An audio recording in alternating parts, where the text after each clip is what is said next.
dans le champ du handicap, sur un pôle autonomie habitat inclusif.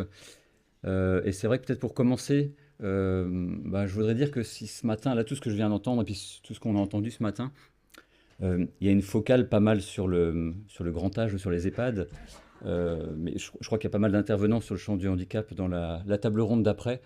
C'est extrêmement parlant pour tous les autres champs, quoi, hein, pour le médico-social, pour le champ du handicap, mais même plus largement pour les lieux d'hébergement en général. Moi, j'ai travaillé précédemment en protection de l'enfance, en foyer, en MEX, hein, en foyer pour adolescents placés, et donc toutes les questions d'impact de l'architecture sur les troubles du comportement, de rapport à l'intime, au chez-soi. Bon, bah, on est là-dedans, hein, dès lors qu'on est sur un lieu d'hébergement, quel qu'il soit, j'ai envie de dire.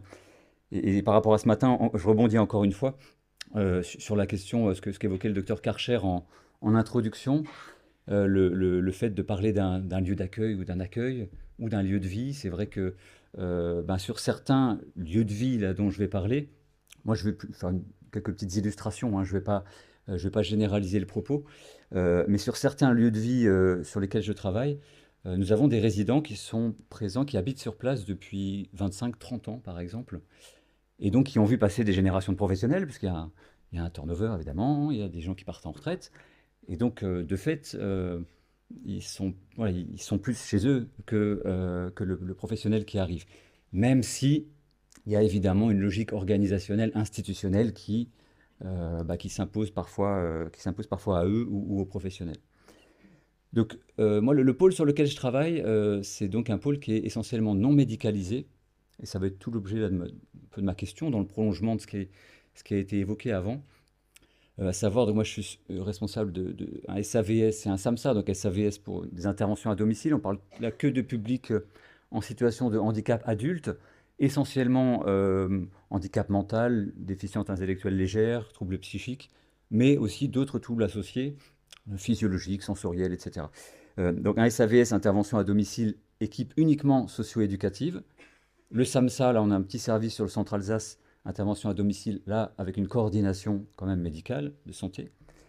Mais je vais plus particulièrement m'intéresser au lieu de vie, au lieu d'hébergement.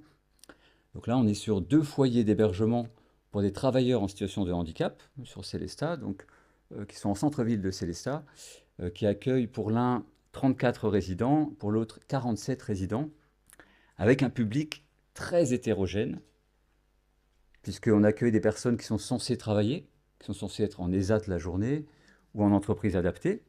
Ça, c'est la prescription, c'est l'agrément. C'est-à-dire c'est par là que les personnes nous sont adressées, hein, via la MDPH. Sauf que ces personnes, à un moment donné, elles vont prendre de l'âge, elles vont peut-être à un moment donné être inaptes au travail ou ne plus vouloir aller travailler. Elles vont avoir différentes comorbidités, différents problèmes qui vont faire que peut-être elles vont passer sur une autre notification. Elles vont peut-être plus pouvoir travailler en ESAT ou en entreprise adaptée, et elles vont peut-être être orientées foyer d'accueil spécialisé, FAS, ou foyer d'accueil médicalisé, ou peut-être on pourrait imaginer qu'une place en EHPAD serait plus adaptée. Mais pour autant, les personnes habitent à cet endroit, et il s'agit donc, je disais, de foyers donc, dans Célestat, des foyers qui sont situés en centre-ville, qui sont complètement ouverts, c'est-à-dire que les personnes ont la clé, peuvent entrer, sortir. Il y a un règlement de vie collective, de respect des uns des autres. Il y a une présence éducative 24 heures sur 24 avec des surveillants de nuit, la nuit, etc. Mais les personnes ont leurs habitudes et sont totalement intégrées dans le tissu local associatif en termes d'inclusion, d'activités en milieu ordinaire, activités sportives, loisirs, etc.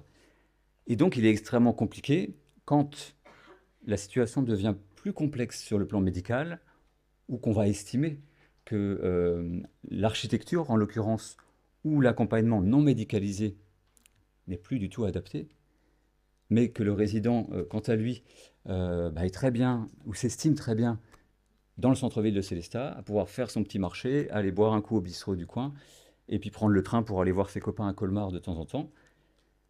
Ça devient compliqué, du coup, on est sur des injonctions comme ça contradictoires, c'est ça que je vais évoquer. Donc, jusqu'où on peut aller pour les établissements non médicalisés en termes d'adaptation à l'évolution de ces publics et à leur choix de vie. Établissements non médicalisés, donc des foyers d'hébergement pour travailleurs, sur lesquels, encore une fois, nous n'avons aucun professionnel médicaux ou paramédicaux. Il n'y a pas d'aide-soignante, il n'y a pas d'infirmière. On est sur des équipes 100% éducatives, donc quand même AMP, euh, moniteurs éducateurs, EduxP, des psychologues. Mais toutes les prestations qui vont être liées au médical vont être organisées, traitées parfois par des interventions à domicile d'autres organismes, des centres de soins, d'intervention à domicile, qui vont venir dans le foyer, mais ça ne va pas être pris en charge intégralement par l'équipe. Voilà. Et c'est vrai que aussi j'avais ce matin cette pensée sous-jacente aussi, et je réfléchis aussi par rapport à ça dans mon intervention. En tant que directeur ou cadre de santé ou manager, voilà, il y a cette question aussi managériale ou gestionnaire, hein, j'en suis désolé, mais elle fait partie aujourd'hui de nos impératifs, qui sous-tend tous ces sujets-là, quoi, parce que on l'a évoqué ce matin sur l'architecture, mais il y a aussi la question, on est là pour les personnes accompagnées, pour le résident, pour ses besoins. Mais de la place de manager, on doit aussi prendre en compte une réalité du marché du travail, une réalité de professionnels, diplômés, pas diplômés, turnover, on met une offre d'emploi, on a des candidats, on n'a pas de candidats. C'est une réalité qu'on doit prendre en compte dans la manière de manager et dans ce qu'on va attendre aussi des équipes, entre des besoins qui vont être à ce niveau-là, un financement, donc collectivité d'Alsace qui va être à peu près là, et puis entre les deux, entre le travail prescrit et le travail réel, eh ben, on va essayer de jouer avec la possibilité des salariés de s'adapter, mais dans une certaine mesure. C'est tous les débats sur qui prépare les piluliers ce soir pour le résident, parce que le service d'infirmier à domicile, là, il n'a pas pu venir à l'heure convenue, ils n'ont pas pu venir, donc qui prépare le pilulier? Bon, bah moi je suis éducateur, je vais le préparer, ok, on va faire un protocole et tout. On n'est pas totalement dans les clous, mais en même temps, il faut qu'il ait ses traitements. C'est une question qu'il y a dans surtout beaucoup de lieux d'hébergement non médicalisés. Parfois, il peut y avoir du nursing, parfois, il peut y avoir des transferts, des portées. Pas pour tous, hein, parce que les problèmes handicap moteur sont relativement restreints sur ces lieux, mais c'est des questions qui peuvent se poser. Donc là, j'ai peut-être une à deux situations pour illustrer, qui sont, voilà, qui sont aussi, comme ça a été dit par l'intervenant psychologue ce matin, c'est les situations les plus explicites, hein, elles sont pas toutes aussi voilà, aussi explicite sur le plan du dilemme éthique, mais deux situations quand même très explicites que nous avons actuellement. Donc sur un des foyers, on a un monsieur qui a 54 ans, qui est donc arrivé sur le foyer d'hébergement pour travailleurs, hein, donc en tant que travailleur en ESAT, et qui est depuis 25 ans dans le foyer, et ça fait 10 ans qu'il ne peut plus travailler. Ça fait 10 ans qu'il ne peut plus travailler parce qu'il est donc en fauteuil roulant, c'est une personne à mobilité réduite, infirmité motrice cérébrale évolutive, tout un tas de comorbidités, et il n'est plus en capacité de travailler, c'est devenu trop compliqué, il a des problèmes physiques voilà, qui ont augmenté depuis une dizaine d'années, donc il est présent 24 heures sur 24 dans le foyer.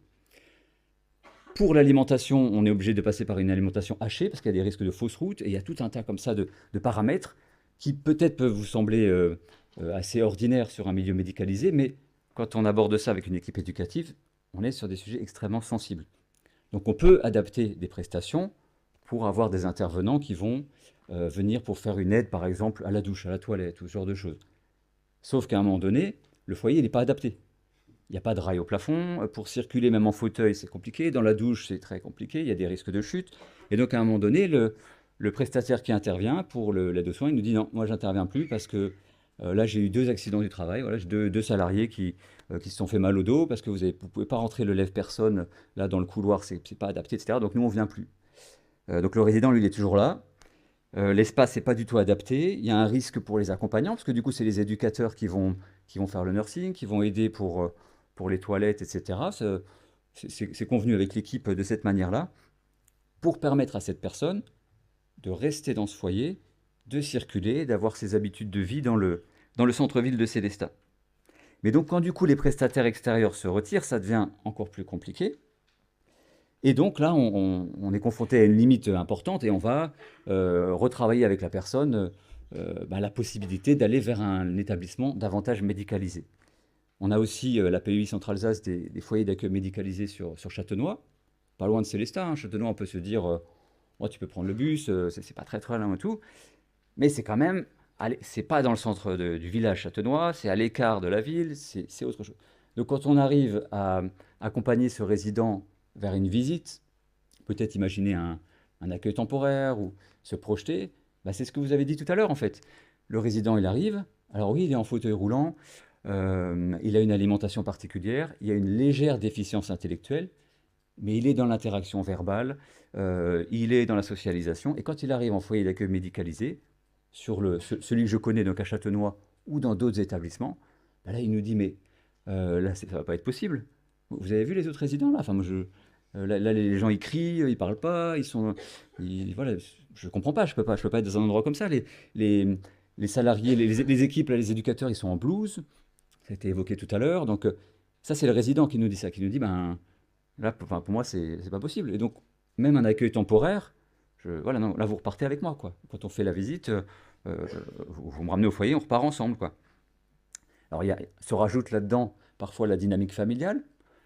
Là, il y a pas de famille derrière, mais on a le lien au tuteur ou au curateur. Donc, il faut à chaque fois aussi pouvoir voir comment l'avis du résident peut être pris en compte vis-à-vis du juge des tutelles, etc.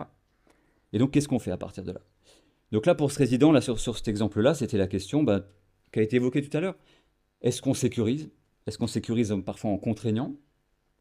Ou alors est-ce qu'on assume une prise de risque pour permettre cette autonomie, cette autodétermination, mais avec des équipes qui vont faire ça pour un résident, pour deux résidents. Et puis à un moment donné, qui vont dire c'est bon quoi. Moi je suis pas infirmier, il n'y a pas le matériel, ça marche pas. Donc sans les équipes, ouais, on peut rien faire seul.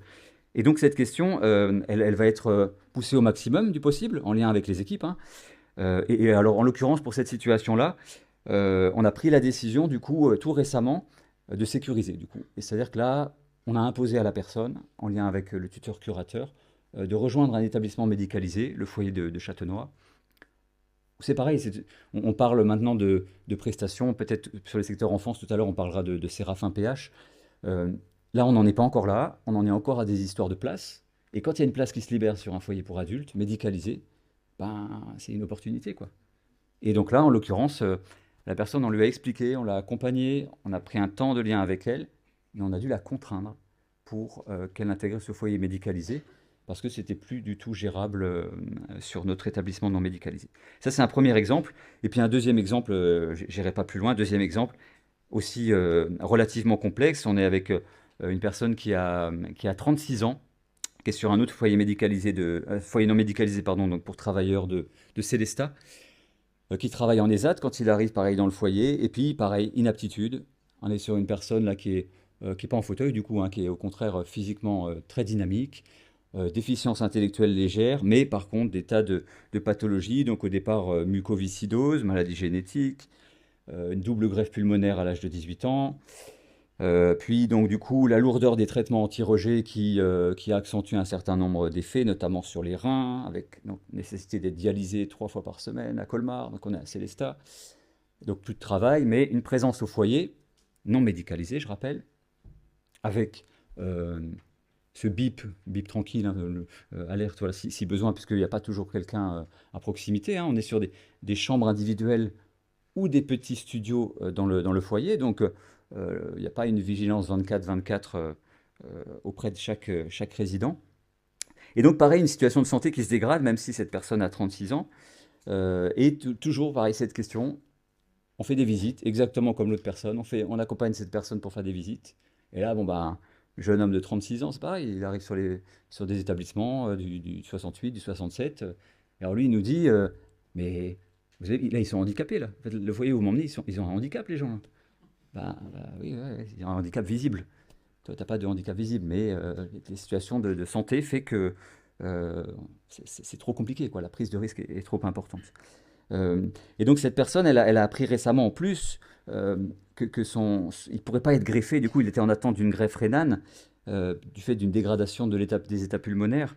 Et du coup, cette annonce récente l'a amené à nous questionner. Alors là, on est aussi en termes d'éthique. Je crois que ça a été évoqué aussi avec les REG, avec une demande d'accompagnement vers un suicide assisté ou une euthanasie active à l'étranger, donc de ce jeune homme. Voilà, qui nous demande, qui dit à ses éducateurs, voilà, bon, là je peux pas être greffé, je repère que voilà, quelque part je suis en fin de vie. Voilà, moi plutôt que d'aller sur un foyer, sur un centre hospitalier, parce qu'ils voient ça comme un centre hospitalier. Voilà, je voudrais que vous renseigniez avec moi sur ce qui se passe en Belgique et aux Pays-Bas ou dans d'autres pays en Suisse sur le suicide assisté. Donc ça c'est une question qu'on qu'on évoque avec lui. Et voilà, les éducateurs sont là avec le psychologue aussi pour recevoir cette parole, en échanger, ce qui ne veut pas forcément dire qu'il ira au bout de cette démarche, bien sûr. Mais du coup, sur cette situation-là, pour l'instant, euh, on parvient à le maintenir sur l'établissement actuel en faisant un étayage avec notre SAMSA, du coup. Ça demande de passer par la MDPH, d'avoir une double orientation. Donc la personne est accompagnée dans le foyer pour travailleurs, plus par l'équipe du SAMSA pour la coordination de soins. Donc les infirmières viennent sur le service, il y a toute une coordination qui se fait autour de la dialyse et puis des pathologies associées, qui permet à ce jour, même si cette personne a une espérance de vie extrêmement limitée, qui permet à ce jour de maintenir quand même cette personne dans ce milieu et qui puisse, pareil, continuer à être jusqu'à ce jour dans des interactions ordinaires, dans des associations classiques, ordinaires, ce qu'ils souhaitent pour l'instant. Mais c'est vrai qu'on reste sur du questionnement en fonction de la dégradation de la situation. Et je termine là-dessus, avec toujours cette préoccupation managériale. Voilà, on va dans le sens des personnes accompagnées. Oui, c'est notre priorité. On est là pour ça. On est financé pour ça. Mais les équipes, là, vous en êtes où? Ok. L'usure, c'en est où? Recevoir tout ça, vous en êtes où? Sachant que vous n'êtes pas des professionnels de santé.